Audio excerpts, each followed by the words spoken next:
కారం రంగు రుచితో ఉంటుంది. ఆచి మిరపపొడి అదరగొట్టే కారం రంగు రుచి. థర్డ్ టాపిక్ చూద్దాం. కెనడాలో సోమవారం నుంచి G7 సదస్సు నిర్వహించనున్నారు. ఇరాన్ ఇజ్రాయెల్ యుద్ధ వేళ కీలక సమావేశం జరగనుంది. సదస్సుకి హాజరవుతున్నారు ప్రధాని మోదీ. G7 సదస్సుకి ఆరోసారి హాజరవుతున్నారు ప్రధాని మోదీ. ఉగ్రవాదం, ఇంధన రంగం తదితర అంశాలపై చర్చించే అవకాశం ఉన్నట్లుగా తెలుస్తోంది. ఆపరేషన్ సింధూర్ పై G7 సభ్య దేశాలకి వివరించే అవకాశం ఉంది. గాజా సంక్షోభం, ఇరాన్ ఇజ్రాయెల్ దేశాల మధ్య భీకర యుద్ధం జరుగుతున్న సమయంలో కెనడాలో G7 సదస్సు అందరి దృష్టిని ఆకర్షిస్తోంది. ప్రధాని మోదీ ఈ సమావేశానికి ప్రత్యేక అతిథిగా హాజరవుతున్నారు. ఆదివారం కెనడాతో పాటు క్రొయేషియా, సైప్రస్ దేశాల్లో పర్యటించేందుకు ఆయన బయలుదేరుతున్నారు. ఈ నెల 16, 17 తేదీల్లో కెనడాలోని కననాస్కిస్ లో G7 సదస్సు జరుగుతోంది. G7 సదస్సుకి మోదీ హాజరు కావడం ఇది ఆరోసారి. ఉగ్రవాదం, ఇంధన రంగం, పర్యావరణం, వాణిజ్యం తదితర అంశాలపై ప్రధాని మోదీ ఈ సమావేశంలో వివరిస్తారు. ఆపరేషన్ సింధూర్ పై సభ్య దేశాలకు వివరించే అవకాశాలున్నాయి. ఉగ్రవాదంపై ప్రపంచ దేశాలు ఏకం కావాలని మోదీ పదే పదే పిలుపునిస్తున్నారు.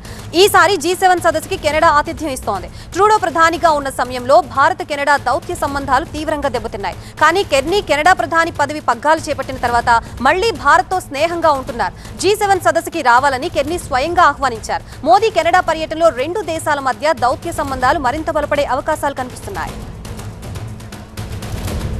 ప్రస్తుత అంశానికి సంబంధించి మనకి పూర్తి అప్డేట్స్ ఇవ్వడానికి మా అసోసియేట్ ఎడిటర్ మహాత్మా సిద్ధంగా ఉన్నారు. మహాత్మా, ఇప్పుడు జరుగుతున్న G7 సదస్సు భారత్కి చాలా ప్రత్యేకమని చెప్పవచ్చు. ఇంతకుముందు 6 పర్యాయాలు ప్రధాని నరేంద్ర మోదీ G7 సదస్సుకు హాజరయ్యారు.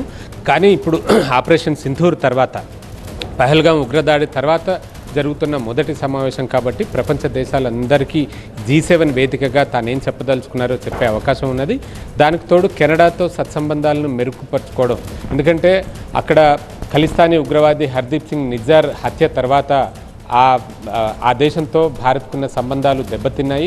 అవి ఒకానొక దశలో రెండు దేశాల్లోనూ దౌత్య కార్యాలయాల్లో సిబ్బందిని తగ్గించుకోవడం, వీసాలను రద్దు చేయడం వరకు కూడా వెళ్ళాయి. కానీ ఆ తర్వాత అక్కడ ప్రభుత్వం మారింది. మార్క్ కార్నీ ప్రధానిగా బాధ్యతలు చేపట్టిన తర్వాత వైఖరిలో మార్పు అన్నది వచ్చింది. అందుకే ఆయనే స్వయంగా భారత ప్రధాని నరేంద్ర మోదీకి ఫోన్ చేసి మరీ G7 సదస్సుకు ఆహ్వానించారు. G7 అన్నది ప్రపంచంలోనే అత్యంత శక్తివంతమైన, ఆర్థికంగాను సైనిక పరంగాను శక్తివంతమైన దేశాల కూటమి.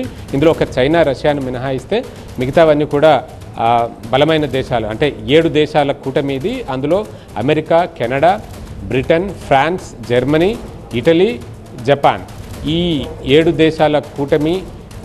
ఆతిథ్య దేశం ఎవరైతే ఉంటారో వారు తమకు నచ్చిన దేశాలని ఈ G7 కూటమి సదస్సుకి ఆహ్వానిస్తూ ఉంటారు. ఈసారి ఆతిథ్యం ఇస్తున్నది కెనడా ఈసారి భారత్ని ఆహ్వానించింది. గతంలో ఆతిథ్యం ఇచ్చిన G7 సభ్య దేశాలు సైతం భారత్ని వరుసగా ఆహ్వానిస్తూ వచ్చాయి.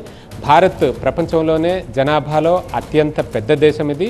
అట్ ద సేమ్ టైం ఆర్థిక వ్యవస్థలో 4వ స్థానానికి ఎగబాకి బలమైన ఆర్థిక వ్యవస్థగా కూడా ఉంది. అటువంటి భారత్ని విస్మరించి G7 సదస్సుని నిర్వహించడం కూడా అది అంటే వాళ్ళు ప్రపంచంలో చైనా నుంచి అనేక రకాలుగా థ్రెట్ ఎదుర్కొంటున్నారు. రష్యాతో కూడా ఈ G7 సభ్య దేశాలకి థ్రెట్ ఉంది. అటువంటిప్పుడు భారత్ ద్వారా, భారత్తో ట్రేడ్ పరంగా చూసినా, వాణిజ్యం, ఎకానమీ, ఇంకా అనేక రంగాల్లో భారత్లో అపారమైన మేధో సంపద ఉంది. ఇంజనీరింగ్ నిపుణులు ఉన్నారు, మానవ వనరులు ఉన్నాయి. సో వీటన్నిటిని దృష్టిలో పెట్టుకుని భారత్ను ఆహ్వానించిందని చెప్పవచ్చు. భారతదేశానికి ఇది ఒక ఉత్తమమైన వేదిక. ఈ ఆపరేషన్ సింధూర్ తర్వాత పాకిస్తాన్ వైఖరిని ఎండగట్టడంలోనూ, అలాగే ఉగ్రవాదానికి వ్యతిరేకంగా ఇట్లాంటి పవర్ఫుల్ నేషన్స్ అన్నిటినీ ఏకతాటి మీదకి తేవడంలో కూడా ఇదొక మంచి అవకాశంగా భావిస్తున్నారు.